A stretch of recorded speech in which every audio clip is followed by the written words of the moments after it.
Delivery हो जाती है समय पर, वहां डॉक्टर नहीं मिलता है। और जो क्वार्टर बने हुए हैं सीएचसी पीएचसी के, वहां पर डॉक्टर रहते ही नहीं रात को।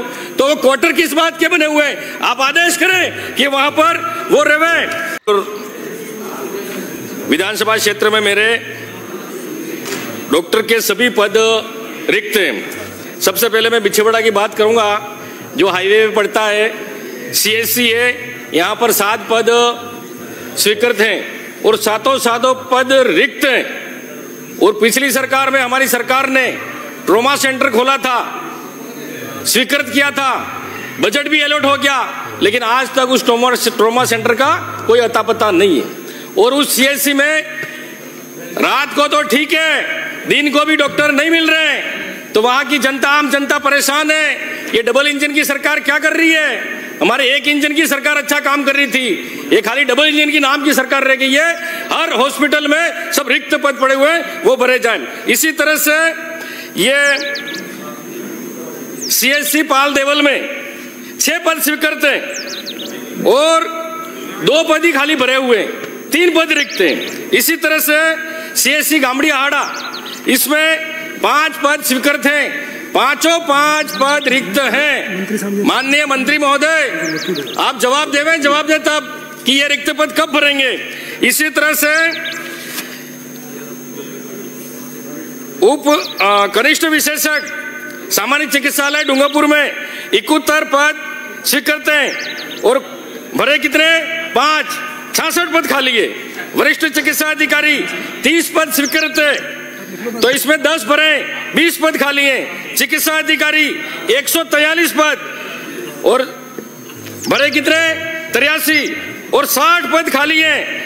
चिकित्सा अधिकारी दंत के 5 पद स्वीकृत है, 1 ही पद भरा है, 4 पद खाली हैं। इसी तरह से माननीय सभापति महोदय, हमारे टीएसपी एरिया में जनजाति बाहुल्य क्षेत्र है, गरीब है, पिछड़ा है, आदिवासी वहां रहते हैं और इनको आज सही सरकार की योजनाओं का फायदा नहीं मिल रहा है। कांग्रेस सरकार में 25 लाख तक का निःशुल्क इलाज फ्री मिल रहा था, लेकिन आज वही स्थिति आ गई है, वापस उनको गुजरात प्लान करना पड़ता है। छोटी सी बीमारी के लिए एक्सीडेंट हो जाए, हाथ फ्रैक्चर हो जाए, पैर फ्रैक्चर हो जाए, तो हमें उदयपुर आना पड़ता है, वो भी प्राइवेट में पैसे देने पड़ते हैं। तो ये सरकार, डबल इंजन की सरकार क्या कर रही है?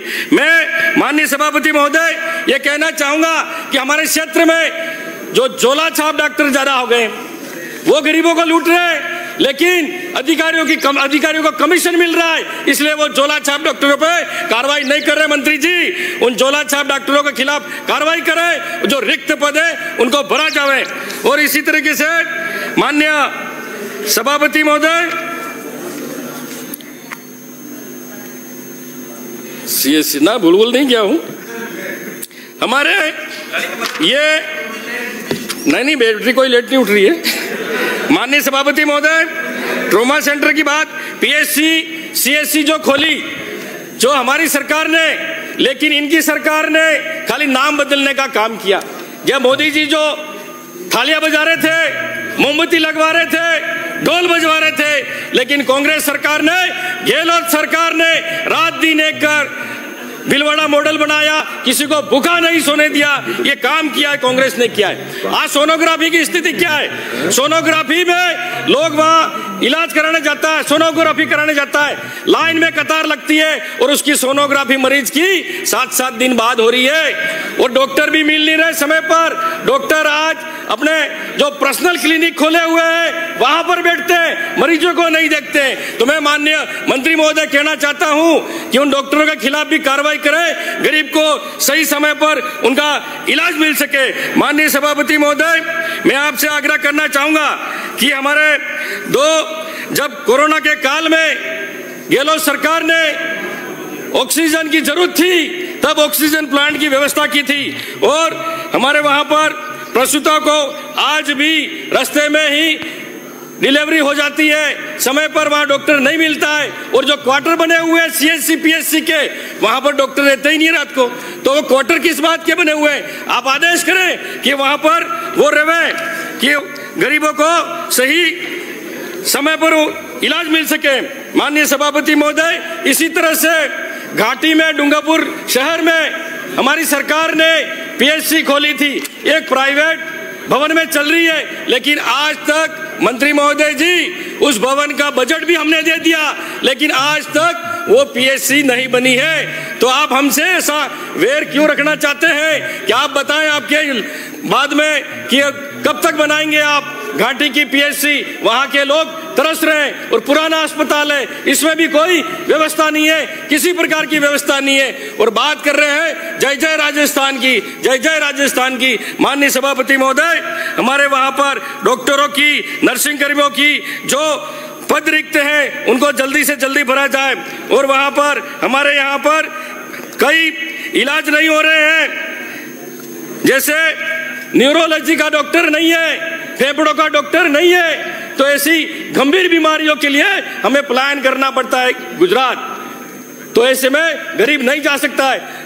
तो माननीय सभापति महोदय, मैं मंत्री जी से कहना चाहूंगा कि आप जल्द से जल्द न्यूरोलॉजी हमारे वहां पर डॉक्टर की भर्ती करें, जिससे वहां गरीब आदिवासियों को फायदा मिल सके।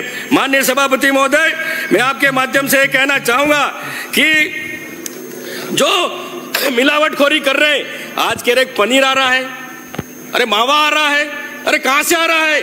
पशुधन तो बचा ही नहीं है। तो ये सब नकली आ रहा है, इनके खिलाफ फूड इंस्पेक्टर की उन दुकानों से सेटिंग रहती है, वो पैसा लेते हैं और सैंपल पास कर देते हैं। तो मैं आपसे आग्रह करना चाहूंगा, सदन के माध्यम से आग्रह करना चाहूंगा, जो मिलावटखोर कर रहा है सबका नुकसान है, उसके लिए कम से कम 2 साल की सजा का प्रावधान रखे तो मिलावटखोरी बंद हो और हमारा शरीर स्वस्थ रहे। माननीय सभापति महोदय, इसी तरीके से मैं आपको कहना चाहूंगा कि हमारे मजोला सीएचसी में वहां भी पद खाली है, वो भी पद भरे जाए।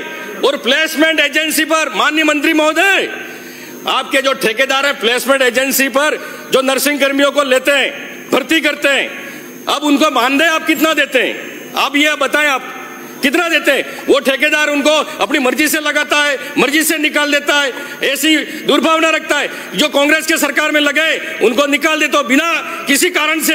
अरे कारण तो बताओ उस कर्मचारी को, उस नर्सिंग कर्मी को आप क्यों निकाल रहे?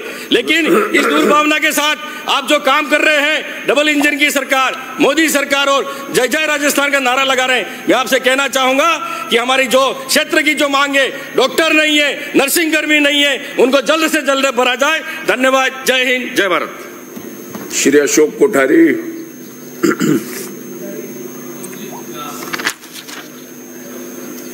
माननीय सभापति महोदय, आपने हमें बजट की अनुदान की मांग संख्या 27 एवं 28 चिकित्सा एवं स्वास्थ्य और चिकित्सा शिक्षा पर समय प्रदान करने के लिए धन्यवाद, आभार।